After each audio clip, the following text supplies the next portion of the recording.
Bonsoir à tous et bienvenue sur C8 pour un nouveau voyage au bout de la nuit et de nouvelles aventures littéraires. On va continuer ensemble la lecture de Voyage de Gulliver de Jonathan Swift. N'hésitez pas à retrouver en replay si vous avez manqué les premières lectures de cet ouvrage qui a été publié en 1735 et qui donc raconte l'histoire du jeune Gulliver qui va faire successivement 4 voyages.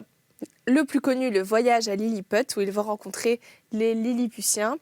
Puis le voyage à Brobdingnag, voyage à Laputa, à Balnibarbi, à Glubdubdrib, à Lugnag et au Japon. Et pour finir, le voyage au pays de Winums. Alors vous voyez, c'est toujours des noms un petit peu tirés par les cheveux. Mais toujours est-il que Gulliver est une figure légendaire. Et d'ailleurs, le mot Lilliputien vient de là. C'est un mot qui, depuis cet ouvrage, est devenu un nom commun tout simplement. Alors c'est un roman de genre avec un héros bien sûr, typiquement voilà le héros embarqué dans un navire qui fait naufrage sur une île et de là va découler tout un tas de péripéties inimaginables et toutes les aventures possibles. Alors Gulliver la première fois va s'échapper de la première île, donc il va rencontrer un peuple d'hommes minuscules, donc les Lilliputiens, où il sera considéré comme un géant, quelqu'un de dangereux. Il va devoir démêler les fils de l'affaire pour se tirer de là. Et puis ensuite, il va le débarquer sur une île, cette fois peuplée de géants, où là, il va se retrouver réduit à l'état de petites choses minuscules. Et bien pour l'instant, on est encore dans le voyage 1, le voyage à Lilliput. Et là... Swift, à travers la voix de Gulliver, s'amuse à décrire les modes de vie des Lilliputiens et bien sûr, ça lui permet de créer tout un parallèle et de finalement faire la satire et critiquer sa propre société, la société anglaise. Bon, lui, il était irlandais, mais il décrit la cour d'Angleterre de l'époque. Eh bien, allons-y. Bonne écoute à vous, bonne soirée, et puis n'hésitez pas à réagir sur les réseaux avec le hashtag VBN. Dans les pensions de filles, les jeunes personnes de qualité reçoivent presque la même éducation que les garçons. Seulement, ce sont les domestiques de leur sexe, attachés à l'établissement et non à la personne, qui les habillent, et toujours en présence d'un professeur ou d'un assistant. Ceci jusqu'à ce qu'elles atteignent l'âge de 5 ans, où elles doivent s'habiller seules. Et si l'on surprend l'une des bonnes à raconter aux enfants des histoires stupides ou terrifiantes, ou bien à faire une de ces sottises qui plaisent tant à nos chambrières, elle est fouettée publiquement par les rues de la ville, condamnée à 1 an de prison et bannie dans le coin le plus déshérité du royaume. Grâce à ces mesures, les jeunes filles là-bas fuient autant que les hommes la lâcheté et la niaiserie et ne veulent d'autre parure que la bienséance et la propreté. Je n'ai pas vu beaucoup de différence entre l'éducation des garçons et celle des filles, sinon que pour ces dernières, les exercices corporels étaient moins rudes et les programmes d'études un peu moins chargés. Mais on leur donne en revanche quelques notions d'économie domestique. Car les Lilliputiens estiment très important de former les jeunes filles de la bonne société à être des épouses sensées et de compagnie agréable, attendu qu'elles ne peuvent rester toujours seules. Lorsque les jeunes filles atteignent leur 12e année, ce qui est là-bas l'âge du mariage, leurs parents ou tuteurs les reprennent chez eux, non sans exprimer leur vive reconnaissance au professeur, et il est bien rare que ce départ se fasse sans quelques larmes de la jeune personne et de ses compagnes de pension. Les collèges de filles d'un rang plus modeste initient leurs élèves à des tâches différentes, selon l'avenir qui les attend. Celles qui doivent entrer en apprentissage quittent l'école à 7 ans, les autres y restent jusqu'à 11. Les familles modestes qui ont des enfants dans les collèges d'État doivent, en dehors de la pension annuelle, qui est aussi modique que possible, remettre chaque mois à l'intendant une petite partie de leurs gains, destinée à constituer une dot, ce qui implique pour l'État le droit de surveiller leurs dépenses. Car les Lilliputiens pensent que rien ne serait plus injuste que de laisser les gens procréer des enfants pour satisfaire leurs instincts en se remettant à la société du soin de les faire vivre. Quant aux gens de qualité, ils versent pour chaque enfant une somme qui doit lui permettre de soutenir son rang. Ces fonds sont gérés avec sagesse et la plus grande honnêteté. Les fermiers et les laboureurs gardent leurs enfants chez eux. Comme leur rôle se borne à cultiver la terre, l'État n'a aucun intérêt à en faire des gens instruits. Mais leurs malades et leurs vieillards sont recueillis dans des hôpitaux, car la mendicité est un métier inconnu dans cet empire. Il ne sera peut-être pas sans intérêt pour la curiosité du lecteur d'avoir quelques détails sur mon installation et sur mon mode de vie dans ce pays où je séjournais 9 mois et 13 jours. Poussé par la nécessité, et n'ayant jamais été maladroit de mes mains, je réussis à me faire une table et une chaise assez commodes avec les arbres les plus grands du parc royal.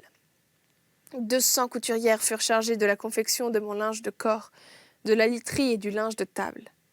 Elles prirent la toile la plus rude et la plus forte qu'elles pussent trouver, et durent pourtant la mettre en 3 épaisseurs, car la plus grosse était encore plus fine que la batiste.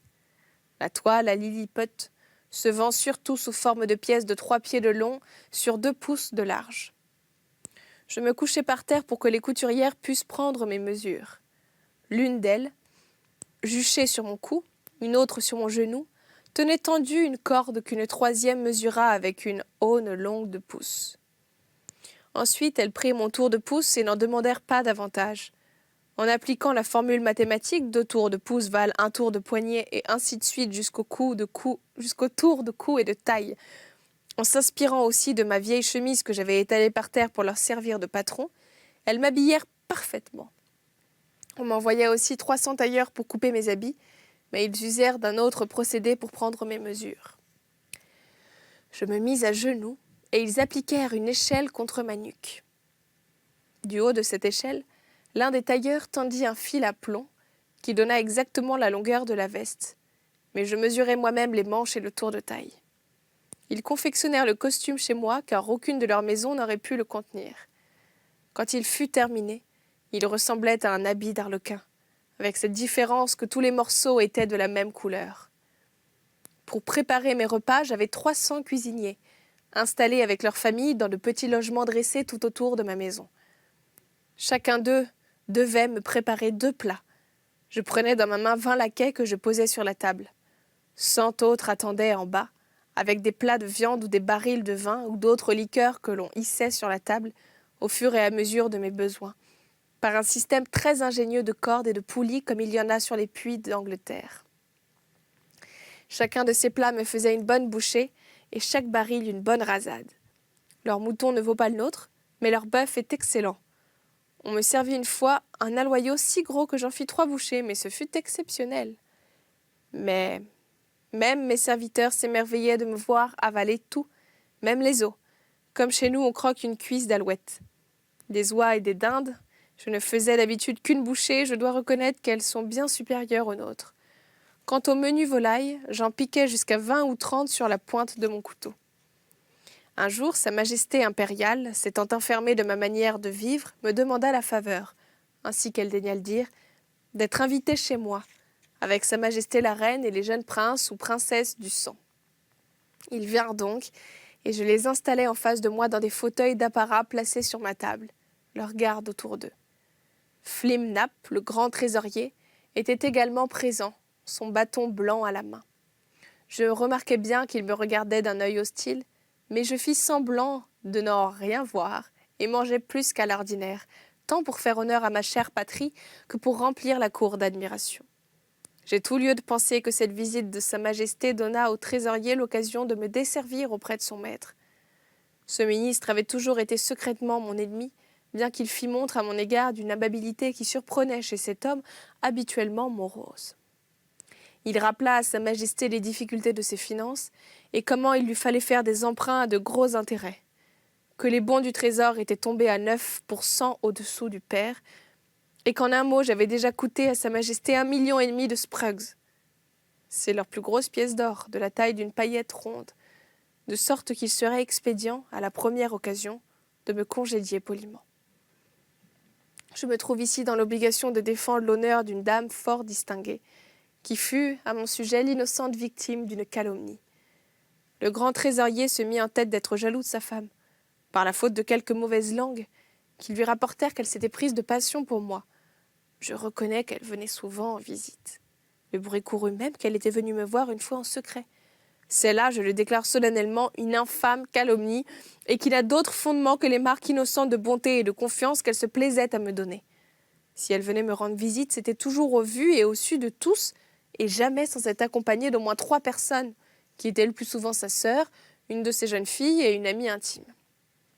Et d'ailleurs, bien d'autres dames de la cour venaient me voir dans les mêmes conditions. Tous mes domestiques, de plus, pourront témoigner que jamais ils n'ont vu un carrosse à ma porte sans savoir qui s'y trouvait.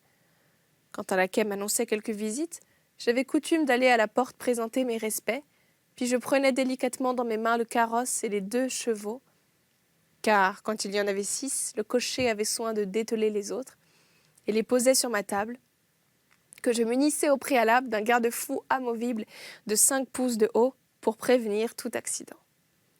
Il m'est arrivé souvent d'avoir 4 carrosses en même temps avec leurs chevaux sur ma table, ce qui faisait pas mal de monde. J'étais assis sur ma chaise et penchais mon visage vers mes visiteurs. Tandis que je conversais avec les occupants d'un carrosse, les cochers menaient les autres doucement autour de la table.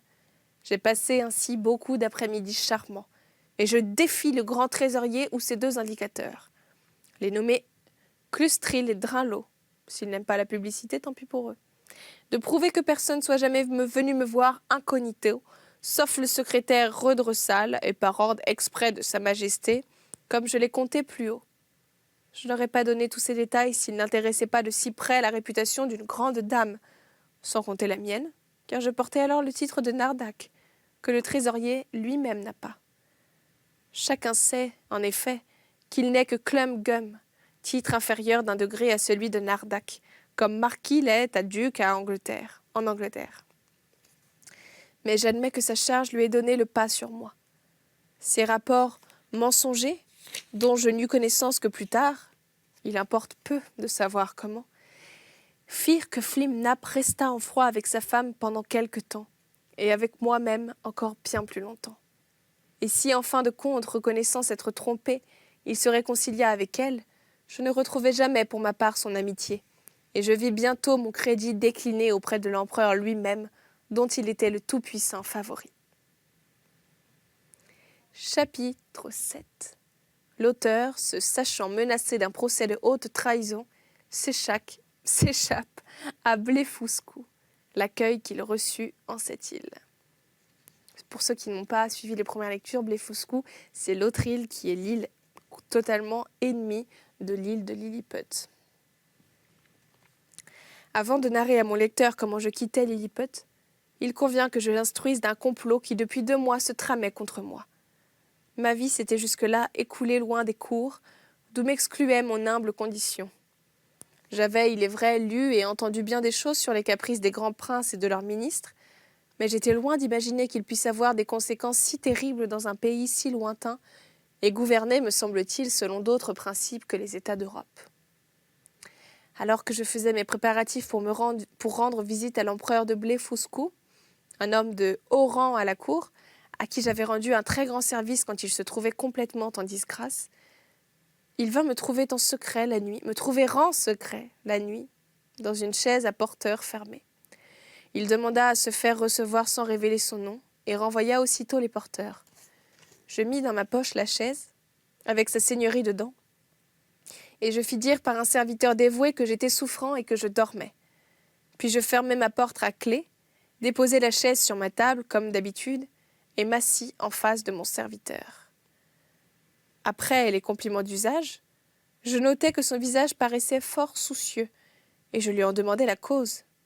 Il me pria alors de l'écouter avec patience sur un sujet qui intéressait directement ma vie.